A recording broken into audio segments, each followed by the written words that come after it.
Hi అండి. నమస్తే. Welcome back to my channel Mokshi vlogs. ఎలా ఉన్నారండి? అందరూ బాగున్నారా? మరో మంచి కుకింగ్ వీడియోతో మీ ముందుకొచ్చానండి. పండగ అయిపోయింది. అందరూ కూడా ఎవరిళ్ళకి వాళ్ళైతే వెళ్ళిపోతున్నాం కదండీ! పిల్లలకి సెలవులు కూడా అయిపోయాయి. మొన్న కనుమ రోజు చేసుకున్న నాటుకోడి కర్రీ రెసిపీ అయితే మీతో షేర్ చేసుకున్నాను. దీంట్లో వేసే మషాలాను బట్టి టేస్ట్ అనేది చాలా వస్తుంది. అంటే నాటుకోడి అంటే కొంచెం నీచు వాసన అలా ఉంటుంది కదా! అలా లేకుండా ఇలా మషాలా చేసి వేసుకుంటే కర్రీ అనేది చాలా బావుంటుంది. పీస్ కూడా చాలా బాగా ఉడుకుతుందండి. అందులోనూ పుంజు మాంసం అంటే చాలా గట్టిగా ఉంటుంది కదండీ! అందుకనేసి ఈ మసాలా వేసుకొని చేసుకుంటే పీస్ అనేది చాలా బాగా ఉడుకుతుంది. ముందుగా అయితే ఈ చికెన్ అయితే నీట్‌గా క్లీన్ చేసేసుకొని పక్కన పెట్టేసుకున్నాము. దీన్ని స్కిన్‌తో పాటు ఉంచుకుంటేనే టేస్ట్ అనేది చాలా బావుంటుంది.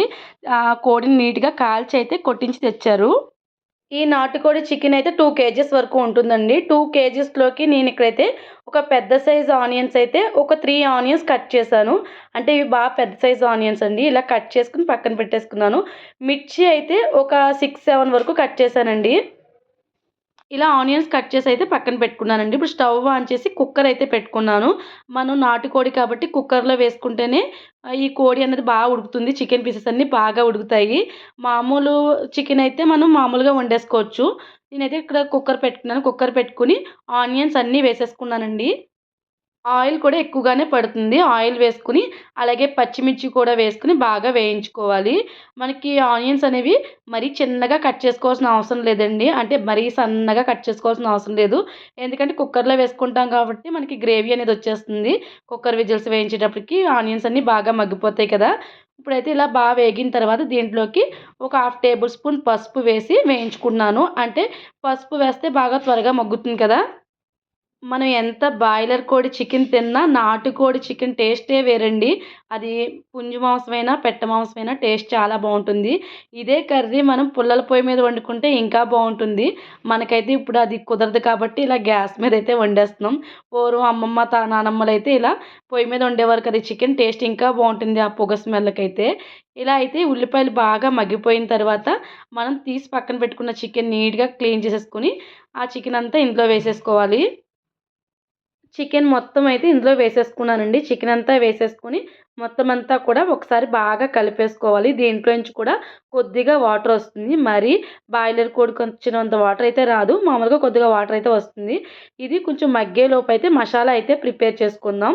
ఒక మిక్సీ జార్ అయితే తీసుకొని కొంచెం పెద్ద సైజు అల్లం ముక్క అయితే వేసుకోండి. చిన్న చిన్న పీసెస్ కింద కట్ చేసుకుంది. అలాగే ఒక వెల్లుల్లిపాయ అయితే వేస్తున్నాను. అలాగే 4 యాలుక్కాయలు, అలాగే ఒక స్పూన్ ధనియాలు, 1 స్పూన్ జీలకర్ర, కొద్దిగా ఎండు కొబ్బరండి. చూస్తున్నారు కదా! 4 ముక్కల్లా కట్ చేసి వేశాను ఎండు కొబ్బరి. అలాగే కొద్దిగా జీడిపప్పు, అలాగే దాల్చిన చెక్క కూడా వేశానండి. ఇవన్నీ వేసి ఇలా పేస్ట్‌లా చేసుకొని పక్కన పెట్టేసుకోండి. ఈ చికెన్ అంతా బాగా మగ్గిన తర్వాత ఈ మసాలా అంతా కూడా ఈ కర్రీలో అయితే పట్టేస్తుంది. ఒక 3 స్పూన్స్ అయితే ఫస్ట్ వేస్తానండి. 3 స్పూన్స్ వేసి బాగా కలిపేసుకోవాలి. ఆ పీసెస్ అంతా బాగా పట్టేలా కలిపేసుకొని, తర్వాత అయితే వాటర్ యాడ్ చేసుకోవాలి. నేను దీంట్లో కారం గానీ, ఉప్పు గానీ ఏమీ వేయట్లేదండి. ఏమీ వేయకుండానే ముందు కుక్కర్ అయితే పెట్టేసుకుంటాను. ముందు వాటర్ అయితే వేసుకొని, అంటే ఆ పీసెస్ అన్నీ ములిగేలాగా వాటర్ వేసుకోండి. ఇలా వాటర్ వేసుకొని కుక్కర్ మూత అయితే పెట్టేసుకోండి. సాల్టు, కారం ముందే వేసేసుకుంటే పీసెస్ అయితే త్వరగా ఉడకవండి. అందుకనే మనం కుక్కర్ మూత తీసిన తర్వాత అయితే మనం సాల్టు, కారం వేసుకోవాలి. ఫస్ట్ అయితే ఇలా వాటర్ వేసుకొని కుక్కర్ మూత అయితే పెట్టేసుకోండి. ఇలా ఒక 10 విజిల్స్ అయితే వేయించుకున్నాను నేను. ఎందుకంటే దీంట్లో ఎండు కొబ్బరి వేసాం కాబట్టి చాలా బాగా ఉడికిపోతుంది. ఇలా 10 విజిల్స్‌కైతే మనకి చికెన్ అయితే చాలా బాగా ఉడికిపోయిందండి. ఆ మసాలా ఫ్లేవర్‌తో చికెన్ అయితే చాలా బావుంటుంది. చూస్తున్నారు కదా! 10 విజిల్స్ వేయించిన తర్వాత వాటర్ అనేవి బాగా ఇంకిపోయాయి. ఇప్పుడు దీంట్లో కారం, సాల్టు అన్నీ వేసుకోవాలి. చూస్తున్నారు కదా! మనకు సరిపడా కారం అయితే ఇందులో వేసుకోండి. మీరు టేస్ట్‌కి సరిపడా మీరు తినగల కారం అయితే వేసుకోండి. నేను ఒక 3 స్పూన్స్ వేశానండి. 3 స్పూన్స్ కారం వేసి కొద్దిగా సాల్ట్ వేశాను. ఇలా కారం, సాల్ట్ వేసిన తర్వాత అంతా ఒకసారి బాగా కలిపేసుకొని, ఒక చిన్న గ్లాస్ వాటర్ అయితే వేసుకోండి. చిన్న గ్లాస్ వాటర్ వేసుకొని ఒకసారి కలుపుకొని సిమ్‌లో పెట్టుకొని ఉడకనివ్వండి. కొంచెం ఉడికిన తర్వాత స్టవ్ ఆఫ్ చేసేసుకోవడమే. మనకి నాటుకోడి చికెనే కాబట్టి ఎక్కడా కూడా పీసెస్ చిన్న ముక్కల కింద కట్ అయిపోవడం అలా ఏమి ఉండదండి. లాస్ట్‌లో కొద్దిగా కొత్తిమీర వేసుకొని స్టవ్ ఆఫ్ చేసుకోండి. ఇలా మసాలా చేసుకొని వేసుకుంటే గ్రేవీ కూడా చాలా వస్తుందండి. ఇందులో జీడిపప్పు అన్నీ వేస్తాం కాబట్టి గ్రేవీ చాలా టేస్టీగా ఉంటుంది. గ్రేవీ ఎక్కువగా వస్తుంది. పీసెస్ కూడా చాలా బాగా ఉడికిపోతాయండి. నేను రైస్‌లో కూడా వేసుకొని చూపిస్తాను. చాలా మెత్తగా అయితే పీసెస్ అనేవి ఉడికిపోతాయి. మనం ఇందులో ఎండు కొబ్బరి వేస్తాం కాబట్టి టేస్ట్ చాలా బావుంటుంది. పీసెస్ కూడా బాగా ఉడుకుతాయి.